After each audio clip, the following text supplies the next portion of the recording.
Assalamualaikum warahmatullahi wabarakatuh. Welcome back to Zoom Pemipa YouTube channel with me, Hani.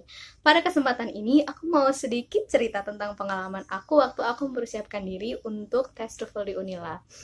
Oke, jadi TOEFL menjadi salah satu persyaratan kita mahasiswa jika kita ingin melaksanakan ujian kompre, sekaligus juga sebagai salah satu berkas untuk persyaratan wisuda.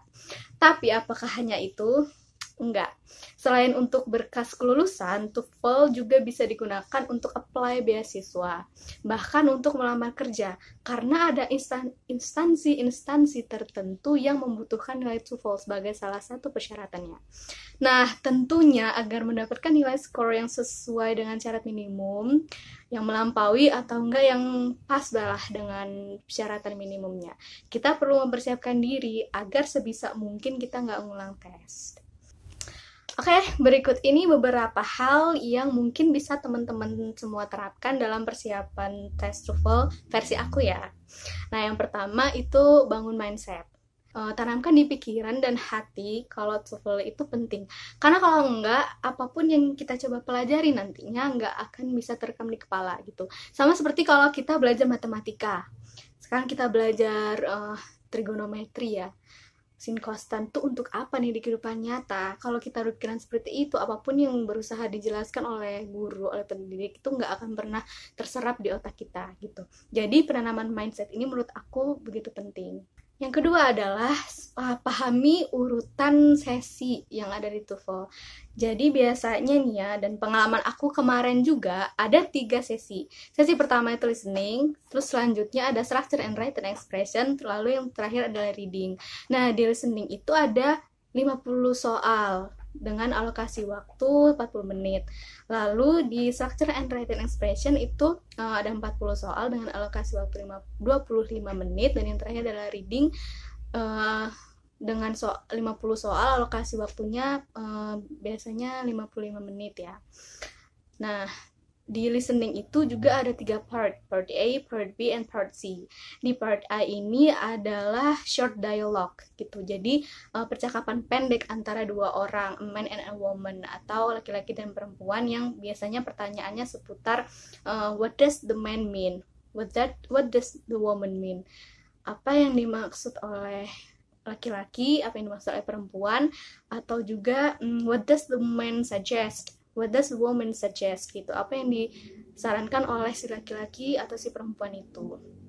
Nah, selanjutnya kalau misalkan nih lagi membicarakan orang lain antara laki-laki A dan perempuan B, misalkan sedang membicarakan si X gitu, nanti pertanyaannya what does the man say about X tuh, misalkan, atau what does the woman say about X, itu apa yang dibicarakan oleh si laki-laki itu tentang si X, seperti itu. Nah, selanjutnya part B di listening ini adalah long conversation, percakapan panjang ya. Dan biasanya juga also between a man and a woman. Jadi biasanya juga antara si laki-laki dan satu perempuan. Nah, terus part C, kalau part C itu dia berupa narasi pendek atau pidato pendek. Nah, part B and part C, pertanyaannya seputar informasi di dalam percakapan atau narasi itu. Nah, perlu teman-teman semua ketahui bahwa part B and part C ini pada satu topik dialog atau narasi nantinya akan ada beberapa pertanyaan. Nah, kalau di part A, satu dialog, satu pertanyaan. Kalau di part B and part C ini satu dialog atau satu narasi panjang, akan ada beberapa pertanyaan seputar dialog tersebut atau seputar narasi tersebut. Gitu. Semua pertanyaan di listening tidak secara tertulis, artinya di layar komputer nanti hanya ada pilihan jawabannya saja. Nah, perlu diketahui juga kalau di listening ini setiap soal sudah dialokasikan sendiri waktunya. Jadi usahakan cermat dalam mendengar dan menjawablah sebelum waktunya habis. Karena kalau kehabisan waktu, kalau waktu habis, akan langsung ke soal selanjutnya dan nggak akan bisa balik lagi ke soal itu. Nah, setelah listening, ada structure and written expression. Kalau ini mengenai struktur kalimat ya. Jadi penting untuk memahami template atau rumus-rumusnya atau konsep-konsepnya. Nah, ini bagian yang lumayan sulit bagi aku sih ya. Karena kalau aku nggak paham, nggak akan mungkin bisa jawab gitu. Kalau nggak ngerti template-nya, nggak ngerti konsepnya, nggak mungkin bisa jawab. Nah, lalu yang terakhir adalah reading. Di bagian reading akan disajikan teks atau passage, kadang disebutnya juga passage. Dia lumayan panjang, agak panjang, diikuti pertanyaan seputar teks itu. Nah, commonly, umumnya pertanyaannya berupa pertama itu main idea seputar pertanyaan umum tentang passage atau teks itu. What is the topic of the text, what is the main idea of the text, terus teksnya itu termasuk jenis teks apa, apakah biografi ataukah yang lainnya gitu. Terus selanjutnya pertanyaan tentang vocab ya, sinonim atau antonim gitu, mencari kata, misalkan kata blooms have the similar meaning to gitu, punya kata, punya arti yang mirip dengan apa, itu apa sinonimnya itu berarti ya, yaitu seputar vocab ya, sinonim atau antonim kata. Terus selanjutnya juga pertanyaan seputar informasi yang ada di dalam teks, detailsnya gitu. Terus selanjutnya juga tentang reference gitu. Jadi misalkan di paragraf 2, in paragraph 2 line 7 misalnya, paragraf 2 di baris ke-7 gitu. Terus the word it refers to apa itu, kata it itu menunjukkan ke apa, itu ini biasanya mengenai ini ya, pronoun. Nah, itu dia seputar bagian-bagian yang ada di TOEFL test. Lalu tips yang ketiga yaitu tentang cara menentukan sumber belajar. Menurut aku pribadi, sebaiknya belajar itu nggak hanya dari satu sumber ya, kalau bisa lebih dari satu. Contohnya misalkan dari buku sama dari YouTube. Karena selain kejenuhan, kita juga sering ngerasa bingung sama pusing. Jadi coba explore yang lain juga. Cerita sedikit, aku pribadi dulu awal banget mencoba belajar dari buku Longman. Dulu aku mencoba untuk mempelajari yang structure dulu karena aku merasa paling lemah di situ. Nah, dalam buku itu structure dan written expression terbagi menjadi skill-skill yang harus dipelajari. Misal di skill 1 mempelajari tentang subjek dan verb yang paling enggak harus ada di dalam sebuah kalimat dalam bahasa Inggris gitu. Nah, lalu dilanjutkan dengan skill kedua mengenai object of prepositions gitu, dan seterusnya. Akan ada exercise atau latihan soal di setiap skillnya. Lalu setelah beberapa skill akan ada latihan campuran. Misal, exercise dari skill 1 sampai 5, exercise dari skill 6 sampai 8, dan seterusnya sampai dengan skill 60.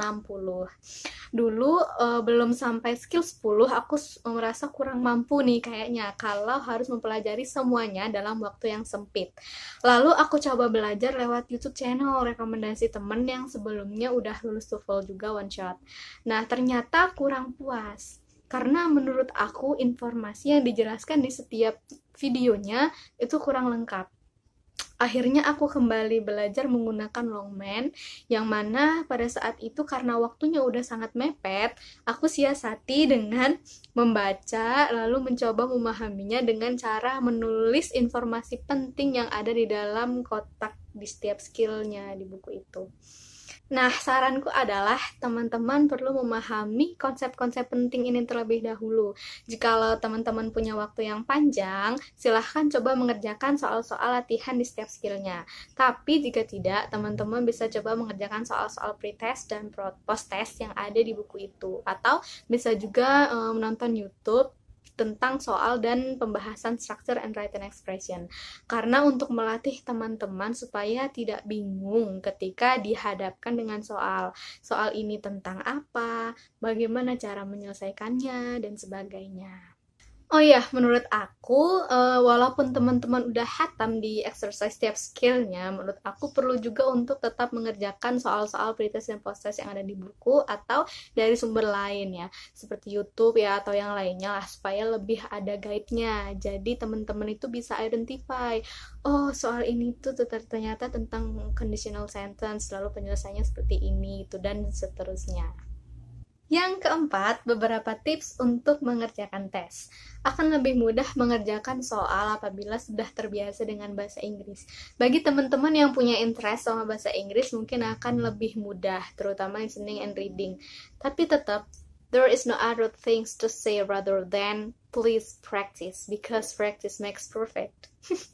Harus berlatih, karena soal-soal latihan listening juga banyak ya di YouTube. Nah, menurut aku listening pun juga harus cermat, karena terkadang ada beberapa kosakata yang pengucapannya agak mirip, seperti bitter sama better, bitter and better, pahit dan lebih enak ya kalau bicara tentang taste.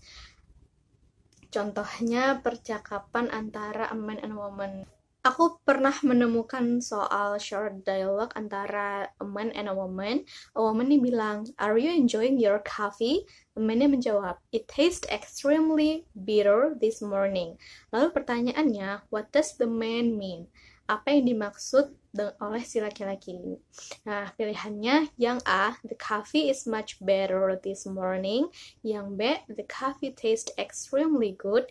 Yang C, the coffee isn't very good. Yang D, this morning he definitely wants some coffee. Yang D.